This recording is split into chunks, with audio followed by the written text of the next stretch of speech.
Setelah kami pamit, "Rel, kok gak nyerocos, tumben," kata Ferry cairkan suasana di perjalanan. Aku tak tahu harus bicara apa. Yang jelas, aku berterima kasih sekali. "Makasih ya, Fer. Masalah ini jadi kamu yang selesaikan. Aku kagum sama kamu. Makasih, karena kamu sudah menjadi pengganti Om Yudi. Makasih kamu sudah mau bantuin aku." Dia menolehku. Enak saja. Dek, apa maksudnya? Diriku yang tadinya ingin bersikap lembut, spontan niat itu lenyap karena perkataannya barusan. Maksudnya? Dia menyemaikan senyuman padaku. "Ini gak gratis." Aku makin kaget. "Maksudnya gak gratis?" "Ya, aku bayar kamu lah. Kan aku transfer nanti ke rekening kamu." Aku perjelas. Takutnya ia pikir kerjanya gratisan. Ogah, kedua bola mata ini melebar. "Maksud kamu? Atau kamu mau minta berapa?" Dia malah terkeket dan senyum-senyum. "Jelas ini gak gratis. Aku mau minta bayaran, dan bukan dengan uang." Tak. Ya Tuhan, jangan-jangan dia orang jahat. Dan dia... Oh tidak. "Fer, ini bukan jalan ke rumah ya. Kamu mau bawa aku kemana?" bentakku panik. Pertanyaan mulai muncul ketika pria yang dibilang si mbok cakep itu membawaku ke arah jalan yang berbeda dengan tujuan ke rumah. Harusnya ambil jalan lurus, malah belok ke arah kiri. "Bawel." "What? Bawel?" Dia malah pasang wajah santai sambil terus fokus menyetir. Tak ada raut kesalahan atau memperhatikan pertanyaanku. Dia terus tancap gas saja, tanpa bicara apapun mengenai jalanan yang kini ia jajal. "Kok bawel? Kamu mau bawa aku kemana?" "Pokoknya aku mau pulang," gertaku. "Rel, kamu mau pulang atau mau bertemu dengan Andri juga Maya dulu?" "Hah?" jawabnya bertanya. "Apa? Hah? Maksud kamu?" Lumayan penasaran. "Kamu mau ketemu dulu sama mereka atau tidak? Atau mereka langsung ku jeblaskan saja ke kantor polisi?" tawarnya. "Oh, jadi dia akan bawa aku ke mereka berdua." Ya iya dong. Tapi kan lebih baik kita tunggu di kantor polisi. Bukannya kamu udah hubungin polisi dan anak buah kamu?" ujarku. Kini kepanikan sedikit demi sedikit mulai hilang. Kupikir dia bakalan bawa wanita cantik dan baik ini kemana. Sudahlah, kupuji diri sendiri ini. Tak ada yang dengar pula. "Iya, sudah. Ya sudah, kita ke kantor polisi saja," aku jawab sambil menatap heran arah jalan yang Ferry susuri. Arah ke kantor polisi, bukan ke ujung kota. Apalagi sebenarnya dia mau bawa aku kemana? Netra ini menyelidik setiap tapak roda 4 yang kutumpangi. Tapi ini bukan arah ke ujung kota, bukan juga ke arah kantor polisi. "Kamu mau bawa aku kemana, Fer?" tanyaku lagi cepat.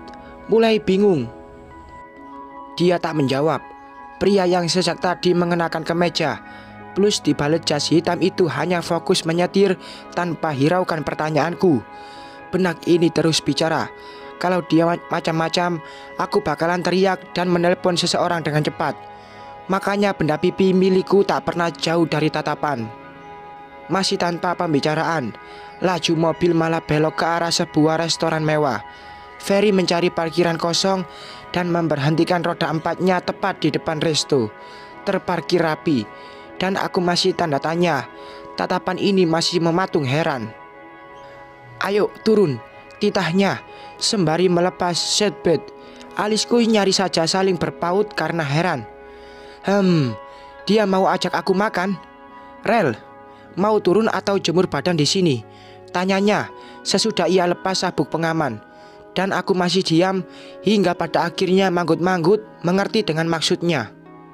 "Oh, oke," ku jawab sambil mengulum senyum. "Kamu mau ajak aku makan? Kenapa nggak bilang? Tahu aja lagi bawa aku ke resto mewah." Kalimatku sambil melepas lilitan pengaman. Kini kami turun. "Siapa bilang mau ajak kamu makan? Kamu yang ajak aku makan. Bayarin," ungkapnya sambil menutup pintu mobil. Sontak aku kaget dan mematung. Kening mengernyit sambil mengerucutkan bibir. Kenapa? Nggak punya uang? Ayo, aku lapar, ujarnya Angku. Dia malah jalan lebih dulu tanpa menghiraukan aku yang masih berada di samping mobil. Dasar pengacara pengeretan, umpatku berjalan di belakangnya. Loh, kok pengeretan? Cuma makan siang kali, pelit amat. Ayo, ajaknya. Dan kini ia menoleh, lalu dia jalan di sampingku. Sampai di dalam restoran, Ferry mengajakku berjalan ke sebuah ruangan khusus, seperti ruangan VIP. Lebay. Dia pasti ingin rogok kocek uangku supaya keluar banyak.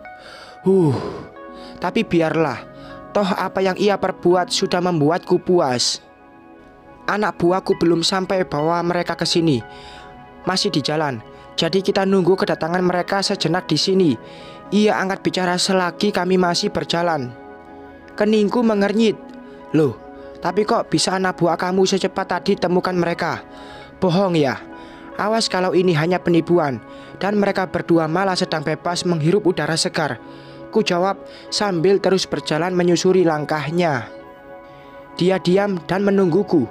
Anak buahku itu ada di mana-mana. Kerjanya cepat, gak lelet, dan ku sebar mereka di mana-mana. Jadi gak usah nanya. Dan sekarang gandeng tanganku. Dek, apa? Gandeng tangan? Aku kaget. Enggak, jangan harap ya. Jangan cari-cari kesempatan di dalam kesempitan. Aku menolak tegas dan marah. Dia malah santai. Sempit di mana? Ini banyak orang. Ayo cepet. Aku masih diam. Tak lama setelah itu, dia sendiri yang raih tanganku hingga ia sematkan lengan kiri ini gandengannya. Sumpah, jantungku berdegup tak karuan. Ih, apaan ini? Ku tepuk-tepuk lengannya supaya dia melepaskan. Nihil. Dia malah memaksaku berjalan sambil menggandeng tangan. Sedikit risih dan malu oleh mereka yang sedang duduk menikmati suguhan resto. Tapi Ferry tak hiraukan kecemasanku. Ferry, apaan sih? Tiba-tiba di langkah kesekian, Assalamualaikum, Mah. Sapanya menyebut kata mama pada seorang wanita yang kini sedang duduk. Dia seusia almarhumah mamaku, berbusana rapi dan juga menarik. Ia kecup punggung tangan wanita itu. Waalaikumsalam, jawab wanita tadi yang disebut sebagai mama oleh Ferry. Aku masih tak mengerti. Sambil mengulum senyum, aku pun mengucap salam. Lalu kecup pula punggung tangan wanita yang belum ku ketahui identitasnya. Aurel, duduk. Ferry menyuruhku duduk dengan santun dan manis. Anak ini kenapa? Oh, nama kamu Aurel, ujar wanita tersebut. Entah dia siapa. Sama sekali kami belum pernah bersua sebelumnya. Oh, jadi ini calon kamu, kata tante yang kini duduk di sampingku. Ku telan liur. Cak, ingin bicara karena kaget. Namun Ferry malah memberiku kode untuk diam. Jangan bicara. Gelagat pria sok cool itu amat aneh. Iya, Ma, ini Aurel. Kita sudah pacaran sejak beberapa bulan yang lalu. Dia cantik kan, Ma? Mendengar kalimat barusan keluar dari mulut Ferry membuat bola mata ini membelak sempurna dan tak ingin berkedip. Super kaget. Drama apa ini? Tante, maksudnya Mama Ferry menatapku dengan heran penuh penyelidikan. Kalian pacaran? Katanya padaku. Dak dikduk jantung ini. Tubuh gemetar hingga menghasilkan keringat dingin yang tak disangka-sangka. Ku toleh Ferry pas bicara. Namun pria itu malah menyelah. Iya, Ma. Dan Mama sudah lihat bukti aku punya calon kan? Jadi Mama nggak usah khawatir ingin kenalkan cewek sama aku. Apalagi kata Mama bakalan bawa cewek dari luar negeri. Ferry sudah punya tambatan hati Ferry sendiri, Ma. Jelas pria berperawakan atletis itu. Liurku otomatis tertelan beberapa kali. Sayang, kenalkan, ini mama aku. Namanya Mama Sandra. Ferry seperti sedang bersandiwara. Dia kenalkan aku dengan ibunya. Oh, aku tahu. Ini seperti dalam sebuah sinetron. Dia tak mau dijodohkan hingga ia menyeting drama seperti ini. Haha, oke. Aku akan terjun di sandiwaramu, Fer. Oh, Tante Sandra. Apa kabar Tante? Kembali kami berkenalan. karena tadi hanya menyapa tanpa ku ketahui identitasnya. Baik, Tante baik. Baru saja Tante pulang dari luar negeri. Niat Tante mau kenalin Ferry sama wanita pilihan Tante. Karena ya, dia sampai saat ini belum menikah. Sebagai orang tua, Tante kan was-was.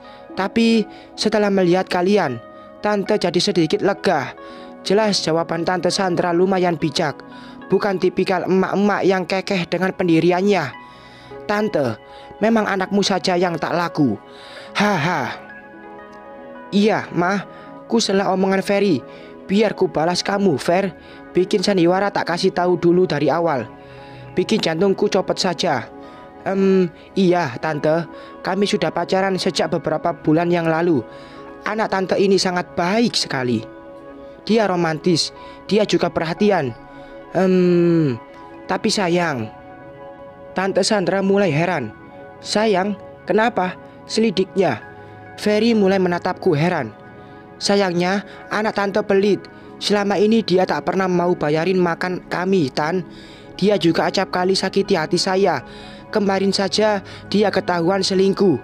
Jelasku dengan nada sedih buat-buat mungkin. Bagaimana ekspresi Ferry? Dia kaget setengah mati, mematung sambil melotot tajam ke arahku. Pun kutatap balik dia dengan sinis. Hah, Ferry?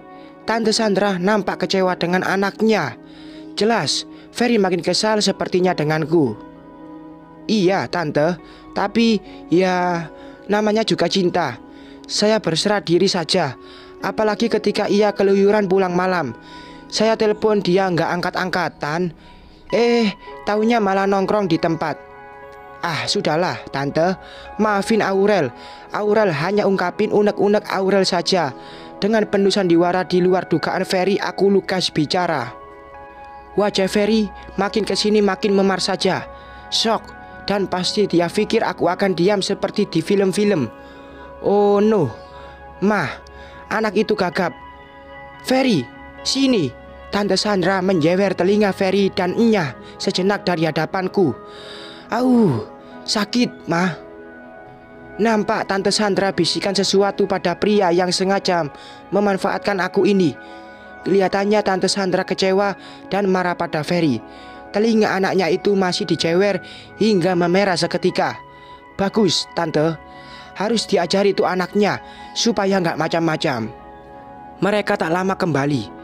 Tante Sandra duduk dengan raut yang masih kesal terhadap anak prianya. Sedangkan Ferry, pasti ia tak sabar ingin mengomeli diriku. Telapak tangan Tante Sandra meraba kulit ariku di bagian lengan.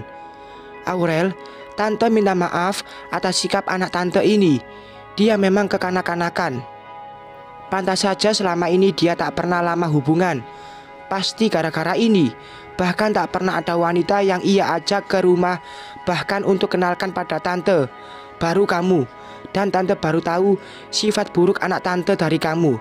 Penjelasan Tante Sandra serius sekali. Aku jadi tak tega bohongi seorang ibu seperti dia. Mah, Aurel, ku sela kembali perkataan Ferry. Iya, Tante, Aurel maafkan. Ya, meskipun uang Aurel udah keluar banyak, tapi nggak apa-apa kok. Aurel ikhlas. Dan yang Aurel kagum, Ferry itu orangnya perhatian. Kalau bengek Aurel kambuh, dia selalu sigap. Sengaja buat Tante Sandra ilfil padaku, biar Ferry diminta putus dan dia dijodohkan. Haha. Wajah Ferry menatap nanar, muka yang menatap sinis dirinya itu. Terlihat dia memendam emosi, hingga cengkraman kedua rahangnya terlihat kuat sekali. Aurel, Kak, kamu punya penyakit asma, kata Tante Sandra dengan terkejutnya. Aku manggut-manggut dengan raut wajah sendu. Ya ampun, kasihan sekali kamu. Semoga bisa disembuhkan ya, doa Tante Sandra. Iya Tante, makasih. Dok, Mah, kita mau ngedate dulu. Jadi kita mau pergi sekarang. Mama pulang saja ya. Tiba-tiba Ferry menangguhkan penjelasanku. Pasti dia sudah kesal. Tante Sandra heran, alisnya saling bertaut. Oh, oke. Jawabnya masih heran melihat kami. Ferry menjewang lenganku untuk pergi. Tante, Aurel pamit dulu. Dadah tante. Sengaja aku pamit dengan tingkah aneh supaya Tante Sandra marah karena anaknya pacaran denganku. Dah, Mama. Ferry pun mengucapkan selamat tinggal dengan terburu-buru. Ih, jangan ditarik-tarik gitu, teriak Tante Sandra saat Ferry terus saja menarikku keluar resto. Ih, apaan sih, Fer? Aku marah. Tangannya masih erat mencengkram. Kami sudah sampai di parkiran. Rel, kamu apaan jelekin aku kayak gitu? Terus pakai sebut-sebut penyakit bengek juga. Dia mulai kesal. Aku terkekeh. Hahaha. Kamu gak tahu siapa Aurel, si tukang sandiwara. Aku pikir tadi kamu ajak aku sandiwara kan? Ujarku masih terkekeh. Wajah Ferry terus saja kesal. Iya, tapi kamu cukup diam. Aku saja yang bicara, katanya sambil meremas kedua telapak tangan. Ekspresi wajahnya keren sekali. Aku suka. Alah, aktingku bagus kan? Atau mau aku kasih tahu mama kamu kalau kamu pura-pura, biar nanti kamu cepat dinikahkan sama wanita pilihan mama kamu. Aku terus terkekeh. Jangan dong, kamu itu gak ngerti posisi aku. Fer, memang sih, orang tua mana yang gak was-was lihat anaknya seumuran kamu belum menikah. Kan pastinya itu gak laku. Aku terus memojokkan dia. Biarlah, sela tawa sebelum emosi ini naik pitam saat bertemu Andri dan Maya. Kembali ia mencengkram telapak tangannya tanpa berani marah padaku. Kalau sampai ia berani marah, ku tampol dan kulaporkan pada Tante Sandra. Sayang, kalian masih di sana? Tiba-tiba suara Tante Sandra menyeru ke arah kami. Dia keluar dari pintu resto. Iya Ma, ini kita mau jalan. Dah Mama, saut Ferry memasang wajah sumringah. Ayo masuk, titahnya sambil membukakan pintu. Iya sayang, siap, jawabku tegas. Dah Tante, sengaja ku sapa Tante Sandra dari kejauhan. Dah, jawab Tante Sandra. Wajahnya seperti bingung melihat kami. Apa dia curiga anaknya cuma sandiwara? Baguslah. Bersambung.